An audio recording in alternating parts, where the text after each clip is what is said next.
नमस्कार दोस्तों, मैं हूं यश और आप देख रहे हैं YG हॉरर स्टोरी चैनल। आज जो कहानी मैं लेकर आया हूं वो एक ऐसी घटना है जिसे सुनकर आपकी रूह कांप जाएगी। तो चलिए सुनते हैं उसकी अपनी ज़बानी। मैं महेश यादव पिछले 17 सालों से ट्रक चलाता आ रहा हूं। हाईवे की सड़कें, पहाड़ी रास्ते, घने जंगलों और वीरान इलाकों की खामोशी, ये सब मेरी जिंदगी का हिस्सा बन चुके हैं।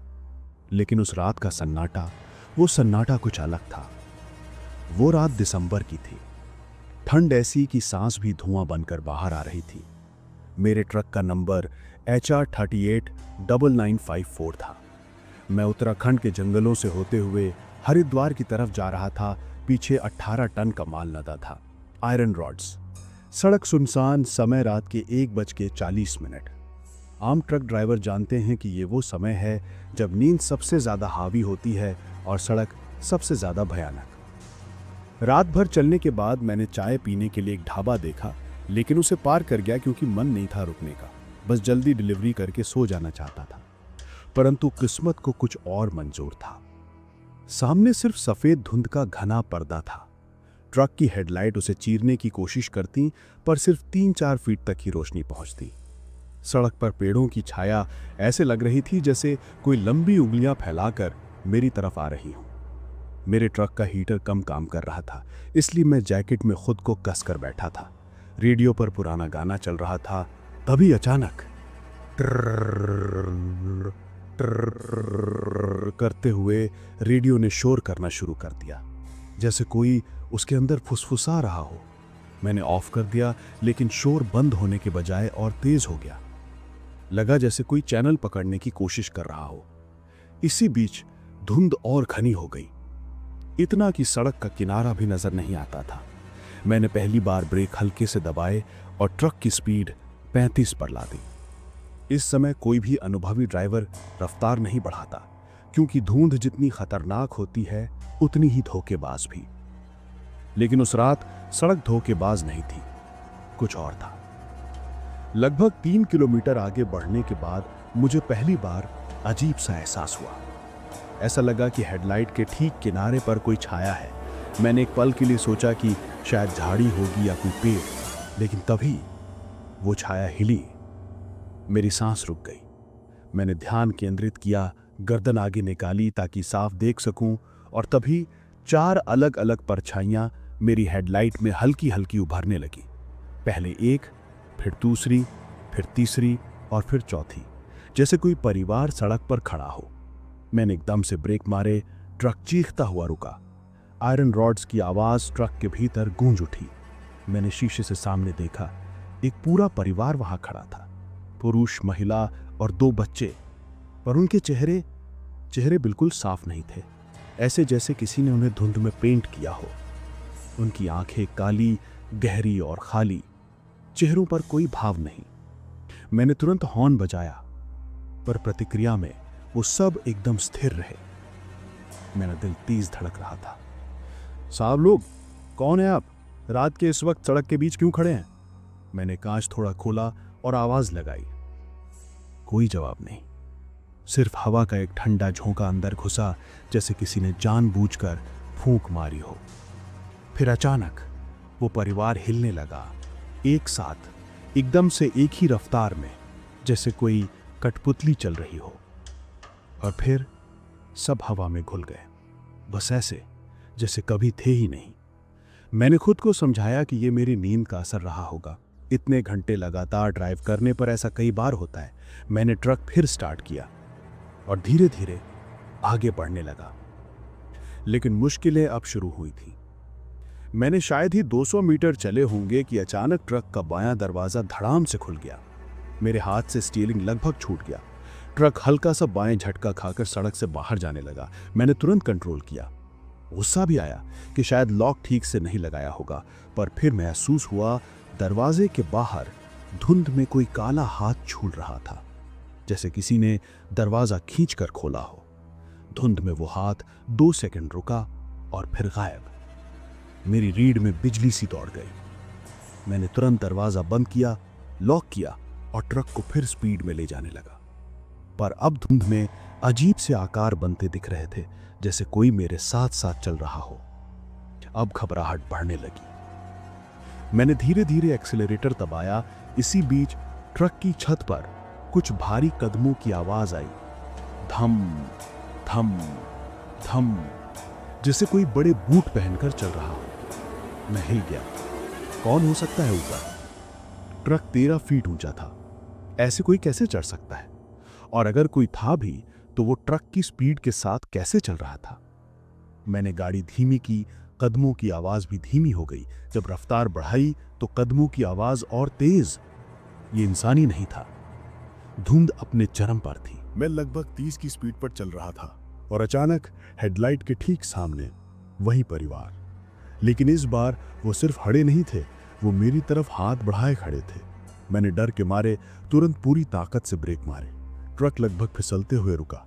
आयरन रॉड्स पीछे से आकर टकराए। ट्रक रुकते ही मैं आगे की तरफ झुक गया, पर नजरें सामने टिक गईं। वो सभी 4 मेरे ट्रक के बिल्कुल सामने खड़े थे।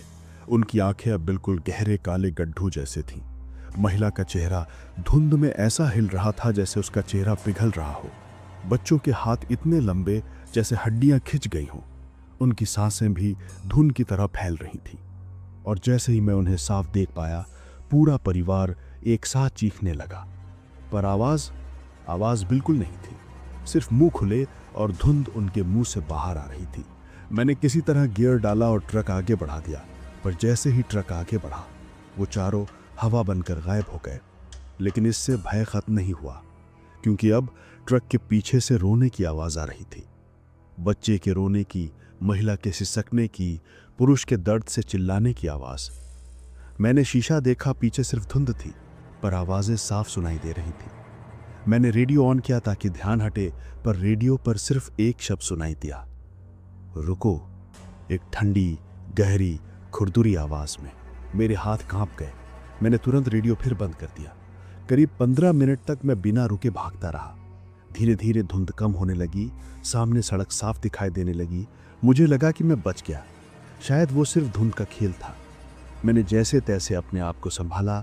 सांसें सामान्य हुई, लेकिन जैसे ही धुंध पूरी तरह खत्म हुई, मेरी आंखें फटी की फटी रह गई, क्योंकि सामने सड़क के किनारे एक टूटा हुआ बोर्ड पड़ा था जिस पर लिखा था, साल 2009, चारों की मौत, रात में रुकना मना है। मैंने बोर्ड को ध्यान से देखा। उस पर एक फटी पुरानी तस्वीर भी थी। मैंने जब उस तस्वीर में मौजूद परिवार के चेहरे देखे, वो वही 4 लोग थे जो धुंध में मेरे सामने खड़े थे। लेकिन कहानी यहाँ खत्म नहीं हुई। मैंने तेजी से ट्रक निकाला और लगभग 10 किलोमीटर आगे जाकर एक ढाबे पर रुक गया। ढाबा वाला चाय बना रहा था। मैंने पूछा, भाई, सड़क पर धुंध में यहाँ कोई परिवार दिखा क्या कभी तुम्हें? ढाबे वाले ने मेरी तरफ देखा और बोला, तुम्हें भी दिखे क्या? मेरी रीढ़ जम गई। मैंने पूछा, तुम्हें कैसे पता? वो बोला, साहब, हर साल 3-4 ड्राइवर ऐसे यहाँ आकर पूछते हैं। वो परिवार 15 साल पहले मरा था, पर उनकी आत्माएं धुंध वाले मौसम में सड़क पर भटकती रहती हैं। लोग कहते हैं कि वो मदद मांगने आते हैं, पर कोई रुकता नहीं। जो रुकता है बचकर नहीं जाता। मैंने कांपते हुए पूछा, क्यों? ढाबे वाला बोला, क्योंकि कहते हैं मरते समय वो बहुत तड़पे थे, तभी उनकी आत्माएं किसी को जाने नहीं देती। तुम भागने में कामयाब रहे, वरना आज तुम भी उसी धुंध का हिस्सा होते। मैं चाय पीकर थोड़ी देर वहीं बैठा, हिम्मत करके वापस ट्रक में बैठा और आगे बढ़ गया। लेकिन जैसे ही मैंने ट्रक स्टार्ट किया, सीट के पीछे से किसी बच्चे की हंसी सुनाई दी। मेरी सांसें उसी पल अटक गई। ट्रक की केबिन के अंदर अचानक इतनी ठंड भर गई जैसे किसी ने बर्फ का टुकड़ा भीतर फेंक दिया हो। गर्म कपड़े पहनने के बावजूद मेरी उंगलियां नीली होने लगी। ट्रक का इंजन चालू था, मगर उसकी आवाज भी जैसे धीमी पड़ती जा रही थी, जैसे किसी ने उसे दबा दिया हो। मैंने हिम्मत करके रियर व्यू मिरर देखा। असंभव, बिल्कुल असंभव। रियर व्यू में 1 सेकंड के लिए वही छोटा बच्चा बैठा हुआ दिखा जो धुंध में दिखाई दिया था। पीली आंखें, काले घुमावदार आंखों के घेरे, चेहरे पर अजीब सी फीकी मुस्कान, जैसे वो मेरी सीट पर आराम से बैठा हो। किंतु जैसे ही मैंने गर्दन घुमाई, सीट खाली। लेकिन उसकी गंध गीली मिट्टी की, जैसे कब्र खोदकर कोई ताजा बाहर आया हो, पूरी केबिन में फैल चुकी थी। मैं समझ गया था कि ये लोग अब मेरा पीछा नहीं छोड़ने वाले। मैंने तुरंत एक्सीलरेटर दबाया, ट्रक को तेज रफ्तार में डाला और ढाबे को पीछे छोड़ दिया। सड़क अब धुंध से बाहर थी, पर अंदर का भय, वो कहीं और चला गया हो ऐसा नहीं था। करीब 5 मिनट चलने के बाद सड़क पर मुझे दूर एक डाइवर्ट दिखा, पहाड़ वाले रास्ते से नीचे उतरने का रास्ता। मैंने कभी उस रास्ते पर ट्रेलर नहीं चलाया था, लेकिन उस वक्त दिमाग काम ही नहीं कर रहा था, बस भागना था। जैसे ही मैंने स्टीयरिंग मोड़ा, ट्रक के ऊपर धड़ धड़ धड़ धड़ बेहद तेज कदमों की आवाज गूंज उठी। वो आवाज इतनी भारी थी कि ऐसा लग रहा था जैसे कोई बहुत बड़ा आदमी या 2-3 लोग ट्रक की छत पर दौड़ रहे हो। मेरे हाथ कांप रहे थे, स्टीयरिंग पकड़ना मुश्किल हो रहा था, पर मैं रुका नहीं। अचानक साइड मिरर में फिर वही परिवार दिखने लगा। चारों एक लाइन में खड़े हुए, पर इस बार सिर हिलाते हुए, ना ना ना, जैसे मुझे चेतावनी दे रहे हो कि इस रास्ते पर मत जाओ। मेरे शरीर में झुर्रियां पड़ गई। ये क्या चाहते थे? मैं कहाँ जाऊं, कहाँ भागूं? क्या ये मुझे किसी खास जगह ले जाना चाहते थे या कहीं फंसाना? मैंने ट्रक की रफ्तार बढ़ाई। नीचे उतरने वाला रास्ता बेहद पतला था। एक तरफ ऊंचा पहाड़, दूसरी तरफ गहरी खाई। मेरे टायर छोटी छोटी कंकरी पर फिसल रहे थे, लेकिन मन में एक डर और था। पीछे से रोने की आवाज फिर आने लगी थी, इस बार और साफ। बच्चे की चीखती हुई सिसकियां, महिला का तेज रोना और पुरुष का बचाओ बचाओ चिल्लाना। रियर व्यू मिरर में फिर से कुछ हिलता दिखा। मैंने देखते ही मेरा खून जम गया। वो मर चुका पिता मेरे ठीक पीछे केबिन में खड़ा था। उसके गले में गहरे कट का निशान, चेहरा फटा हुआ और आंखें काली, पूरी काली। उसने बिना होठ हिलाए बस एक बात कही, तुम्हें नहीं जाना चाहिए था। और अगले ही पल वो मेरे ठीक चेहरे के पास था।